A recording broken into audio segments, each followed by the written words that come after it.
So, good morning everyone. Good morning. So, what does genetically modified golden rice fall short on life-saving promises? So, right now, I'm going to tackle about this one. Mayor, Golden rice. Golden rice is a new type of rice that contains beta-carotene or vitamin A, a plant pigment that the body converts into vitamin A as needed. yes. The golden rice is kuha na siya, gi-innovate na siya. White rice turns to golden rice. So, kuha na siya. Later on, what na yung same process sa golden rice, ganun yung siyang golden. So, isa na kaya nagpuan ani, nagbuhat ani, nag-engineered ani yung golden rice. So, Danica, you read? The golden rice was engineered from normal rice by Indigo Botanicals and Clever Baker in the 1990s to help improve human health. Golden rice is an engineered multi-gene biochemical pathway. So, everyone, Ingo Botanicals and Peter Bayer is nakita nila kung usay kakulangon diri sa third world. Do you know what is third world? So, they add Third world is basically a developing country. yes. This is the developing countries, the Asia, Africa, except the South Africa. Asia, except the Japan, still developing countries. So, si Ingo Botanicals and Peter Bayer is nakita nila kung unsay kakulangon nato isip taga-adlaw magkaon-taon ka ng rice. So, nauna-una nila nga mas maayo kung ang golden rice kana ang mo'y solusyon para ma-address ang vitamin A deficiency. So, muna nilang ilang ginnovate ang white rice to golden rice. Next page. So, this is the process on how to do a golden rice or production of golden rice. First, kaya gene pro-vitamin A production. So, ang gene is gi-insert process sa seeds. So, pero ang gatong seeds, imong gi-insert na seeds is white rice. Katong normal rice. Normal rice plant or walay no pro-vitamin A. Then, itubo na ito, mahimo na siya ang golden rice. I-grow sa seeds, mo na ang golden rice produce high in pro-vitamin A. And, ikaw na sa na siya vitamin A. Okay.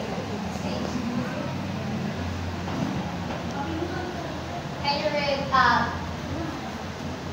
Annie? Heralded in the cover of Time magazine 2000 as a genetically modified GMO plant with the potential to save millions of lives in the third world. Golden rice is a usually compulsory introduction and that may fall short of optimal benefits cited regularly by GMO authorities, suggests a new study from Washington University in St. Louis. What is your idea about this one? So, di ba, ang golden rice is a genetically modified type of rice. Yes. It's made to combat vitamin deficiency. So, and bisan og kanang tofu siya, kanang laban ang tingwan sa yaba, ning melt sa iyang kuan kay ang upan some groups are concerned about its safety if kanang on ba siya mong na dili na iyang approval. And it is ang golden rice kay it is made for kanang orbitals para sa mga kanang third world or kanang mga developing countries na mga poor countries dito mga dagdag magkasakit. So even if ang upan kay kanang di kuan sa golden rice pero wala siya i-approve kay kanang kuan ang upan kay mag-concern about sa health safety ana niya bisan ang taong matabang siya sa malnutrition ba. Very good, Annie. So, yes, sakto dito gay Annie. So, heralded in the cover of Time magazine in 2000, where innovate ang white rice to golden rice in year 1999. So, in year 2000 is a genetically modified crop with the potential to save millions of lives in the third world. Kakulangon nato diri sa Asia is we have a vitamin A deficiency. So to address the vitamin A deficiency, you know that kung kuwang ka sa vitamin A deficiency, it can it goes to blindness or yes. Yeah, kana ang weak ang inyong immune system or any health problems. So para masulban na nila, natay ka na so nag-point sila, nag-innovate sila sa kana ang white rice to golden rice. Golden rice is still years away from the introduction of even then. Oh yes, kay ngano kay kana ang still in 2000 man jud kanang dapat kay process, complex process kay kanang mag-research pa sila ato nga time kay dili pa nila maprobahan gali kung safety budget ang kana ang GMO crops mo na ang mga tao which is kana ang murag one sila kana ang mo contradict kay dili sila makaingon nga doon ba ka na safety ba ka nila golden rice no nga daghan mag ilang lahuna kay about sa kana ba sila chemical mga daot sa lawas pero wrong sayod sila ato kay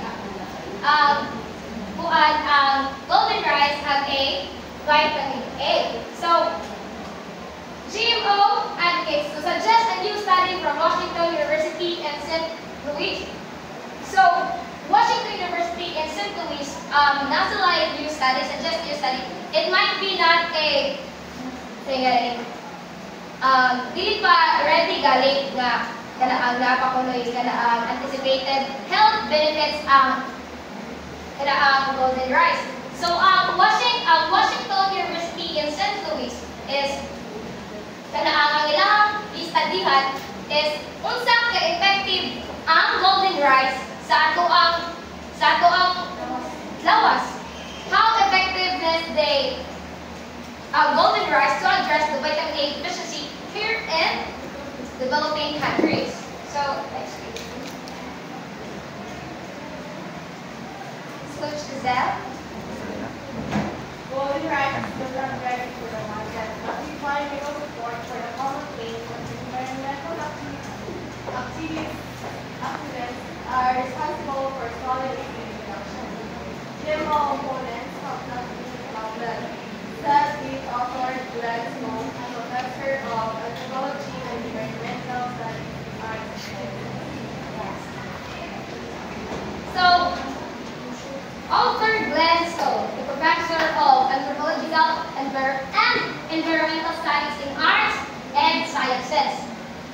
He said, golden rice is still not ready for the market, but we find a little support for the common claim that environmental activists are responsible for slowing its introduction.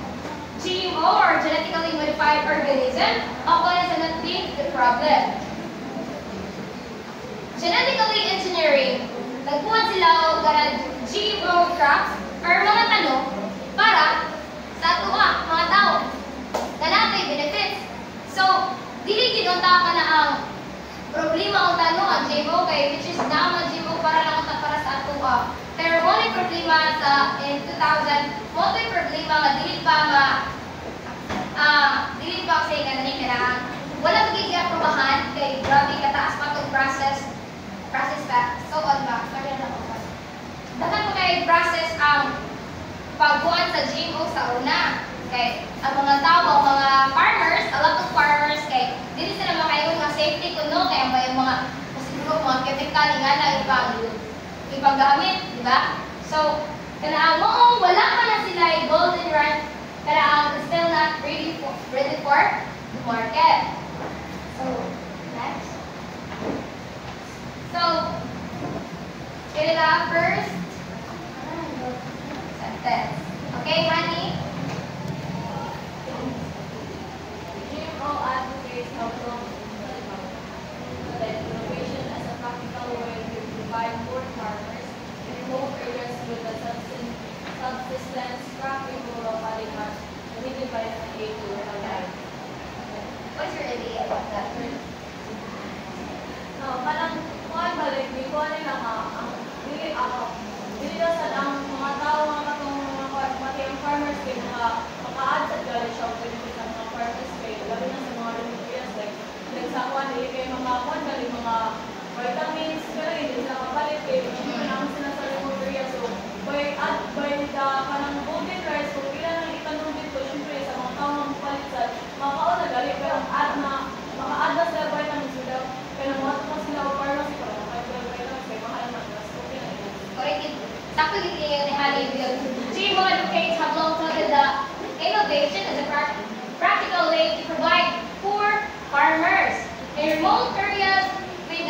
substance capable of adding much needed vitamin A to a local diet. So, in the genetically modified organism, kana ang motto kanina akong istorya nga ang golden rice kay gibuhat nila the engineer for its a developing country for us, di ba? Kay kana to address the vitamin A deficiency. Kay nakita mo jud nilang Encopatritus and Peter is kung wala kay vitamin A, kita ilahang ligay ato nga tayo nang sila sa kanang Philippines. Tapos nakita nila nga daghan nga mga bata kanang wala na blindness tungod sa kakulangan sa kanang vitamin. So na sila gibuhat nga golden rice, so mo to nga para ta sa ato ang first for farmers food. And so the second one, Jenny. Some anti-GMO groups view golden rice as an overhydrated horse that biotechnology corporations and their allies hold it will pave the way for the global approval of other more profitable GMO crops. So, diba, ang supporters kay nag-think sila nga ang golden rice kay makahelp sa farmers na makaintay ng vitamin A. Walang katong mga anti-GMO kay nagtuo sila nga trick talaga na sa vitamin companies na instead of na makahelp sa people kay ang kuan daw ang kanang biotech company kay ang GMO kan ma-access sa tao din ang company nila kay mas ang ilang profit kay mo dako gani kay di ba ma-access ang kanang GMO sa mga kuan sa mga crops kay daghan sa profit so muna ang giban sa mga anti-group nga kanang instead of makahelp daw sa people bakit sila man maka-gain kay wala ka lang. So wala sa akong pag-igo ni Jihan, no? They believe that once the golden rice is widely accepted, so alam na sa gayo ma-accept na magaling ang golden rice, so talo na lang itong magbuhat nga GMO, may ma-accept na lang sa Jodere. So, more profitable tayo, di ba? So, next. So, everyone, how important the golden rice in the Philippines? So, Trisha? So for me, golden rice is very important in the Philippines because it can help them to have vitamins in their health. Yes. And also, people also can benefit because they can be profitable. Yes, very good. May Liza. However, Even though it is important because it addresses issues and concerns like malnutrition, right? We have a lot of malnutrition in the Philippines. But golden rice, in the context of Cebu or Landabayan, we still haven't been able Yes. to taste that specific type of rice. So, Annie? So golden rice is important in the Philippines because it can help address vitamin A deficiency. A serious public health issue affecting many Filipinos, especially the mga bata o mga pregnant women, Yes. causing blindness, weak immune system, and even death. So since rice is the main food sa Philippines, ang golden rice it can be an easy way to improve people's health. Yeah, that is true. So, Carol, for now, the golden rice is i-aprobahan na siya tanan sa sa Food and Drug Administration or FDA, the Federal Rice and Agriculture, or unsa pa to siya, kaya ang year 2021. So, wala karon nga naanang ta pero ang one day, murag muli pagay sila kayo mo to sa laing laing lugar, kada ang diba golden rice, ang tawag sa ila dito is Malusog rice. Nya ang lasa man nila is kuan na siya kada ang or kamison. Kamison na siya yung lasa. Dahil tiniingon nga dili na ko dito kana ang sudan kay kamison na siya.